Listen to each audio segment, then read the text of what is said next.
చివరిలో ఎన్నికలప్పుడు మాత్రమే సిద్ధం సభలకు వచ్చారు. సో, అది నువ్వు ముందు నుంచి గూడా మీరు ప్రజలతో మమేకమై ఉంటే బాగుండేదనేది ఆమె ఒక విమర్శ చేసింది. ఇప్పుడు పవన్ కళ్యాణ్ గారు 4 పెళ్ళాలనేది పాలసీ మ్యాటరా? మరి రోజు వాళ్ళ నాయకులు మాట్లాడేవాళ్ళు కదా! మరి దాని గురించి పాలసీ మ్యాటర్ కాదని జగన్మోహన్ రెడ్డి గారికి ఎప్పుడైనా చెప్పారా? అది పాలసీ మ్యాటర్ కాదండి. మనం రాజకీయ పార్టీ కాబట్టి రాజకీయ విమర్శలు మాత్రమే చేయాలి. వేరే విమర్శలు చేయకూడదు. ఒకవేళ పవన్ కళ్యాణ్ లాంటోళ్ళు వేరే విధంగా చేసినా కూడా మనం పట్టించుకోకూడదు. మనం మెచ్యూర్డ్ రాజకీయాలు చేయాలనేది ఆయన చెప్పారా? ఇప్పుడు అమాయకంగా ప్రశ్నిస్తే ప్రజలు కూడా ఆయన్ని ప్రశ్నించే అవకాశం ఉంటుంది. రైట్. అనేది నేనంటాను సార్. రైట్. అండ్ అలాగే ఇది కూడా మీరే చెప్పండి. ఢిల్లీలో జరిగిన డెవలప్మెంట్ చాలా ఆహ్లాదంగా, ఉల్లాసంగా ఇద్దరు ఒకళ్ళనొకళ్ళు చేతులు కదిపేసుకుంటూ ప్రధానమంత్రి మోడీ, పవన్ కళ్యాణ్.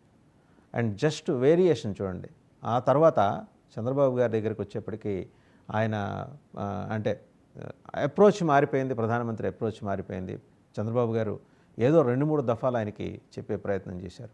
అంటే ఎన్డీఏలో నేను పవన్ కళ్యాణ్కి విశేషమైన ప్రాధాన్యం, నేను ఇన్ ది సెన్స్ బీజేపీ విశేషమైన ప్రాధాన్యం కల్పిస్తోంది అనే మెసేజ్ ఆ వేదిక నుంచి పంపించే ప్రయత్నం మోదీ చేశారా, లేదా బీజేపీ చేసిందా? సార్, ఇప్పుడు నరేంద్ర మోడీ గారు పవన్ కళ్యాణ్ ప్రయారిటీ విషయంలో, ప్రోటోకాల్ విషయంలో ఇప్పుడే కాదు, మొదటి నుంచి మీరు చూసినట్లయితే వేరే ఎన్డీఏ పక్షాల సమావేశాలు జరిగినప్పుడు కూడా పవన్ కళ్యాణ్ గారి దగ్గరికి వచ్చినప్పుడు ఒక ప్రత్యేక ఆపేక్ష, ప్రత్యేక అభిమానం చాటుకుంటూనే ఉన్నారు. నిన్న కూడా అక్కడ వరుసగా చూసినట్లయితే కేంద్ర మంత్రులు వరుసగా ఉన్నారు, జాతీయ స్థాయి బీజేపీ నాయకులు ఉన్నారు, అత్యంత పవర్ఫుల్ గా ఉన్న అమిత్ షా గారు ఉన్నారు, చంద్రబాబు నాయుడు గారు, మిగతా ఎన్డీఏ పక్షాలకు సంబంధించిన ముఖ్యమంత్రి కూడా ఉన్నారు.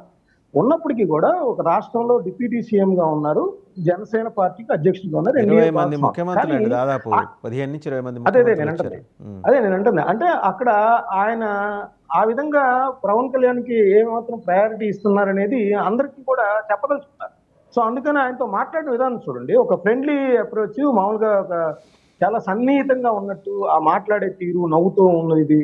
ప్లస్ ఇంకోటి ఏంటంటే ఆయన చమత్కరించారు. మీరేంటి ఈ గెటప్ లో హిమాలయాలకి వెళ్ళనున్నారా, ఇంకా చాలా మీరు ప్రజలకు సేవ చేయాల్సి ఉందనేది కూడా ఒక మెసేజ్ ఇచ్చారు. సో ఆయన్ని సౌత్ లో కానీ, లేకపోతే ఆంధ్రప్రదేశ్ సంబంధించి కానీ, తెలుగు రాష్ట్రాల్లో కానీ ఆయన ఒక నేతగా తీర్చిదిద్దాలని ఇది కూడా ఆయన కనిపిస్తున్నట్టు ఉంది. ఎందుకంటే ప్రజలకు సేవ చేయాలి ఇంకా చాలా కాలం పాటు అనే మాట, అది చాలా ఇండెప్త్ గా ఆలోచించాల్సిన అంశం. ఎందుకంటే గత కొంతకాలంగా జరుగుతుంది. సనాతన ధర్మాల గురించి కానీ, లేదంటే తమిళనాడు లేదంటే మన మహారాష్ట్ర ఎన్నికలకు ఆయన పంపించిన విధానం కానీ, లేదంటే బంగ్లాదేశ్ లో హిందువుల మీద దాడులు జరిగినప్పుడు ఆయన రియాక్ట్ అయిన విధానం, మమతా బెనర్జీ మీద కూడా కుంభమేళా దగ్గర రియాక్ట్ అయ్యారు ఆయన.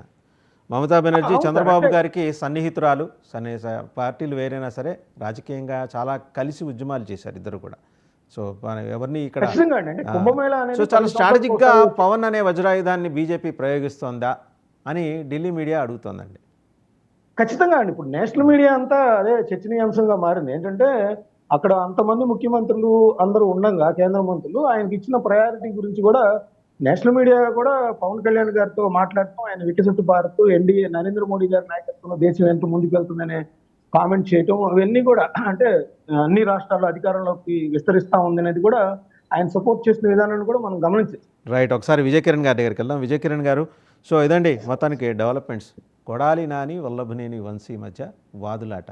నీ వల్లే నాకు ఈ దరిద్రం పట్టింది, ప్రశాంతంగా తెలుగుదేశంలో ఉద్యోగం చేసుకుంటూ ఉన్నాను, అనవసరంగా లాక్కొచ్చి ఈ లంపడం అంతా నాకు నెత్తికెక్కించి మొత్తం నీ డైరెక్షన్ వల్లే నేను ఇట్లా ఆభాసు పాలవలసిన పరిస్థితి, ఈరోజు మరి ఇంత సంకటమైన స్థితిలోకి ఇరుక్కున్నానని అన్నారట. సరే, వారిద్దరూ వాదులాట జగన్మోహన్ రెడ్డి గారి సమక్షంలోనే జరిగిందట.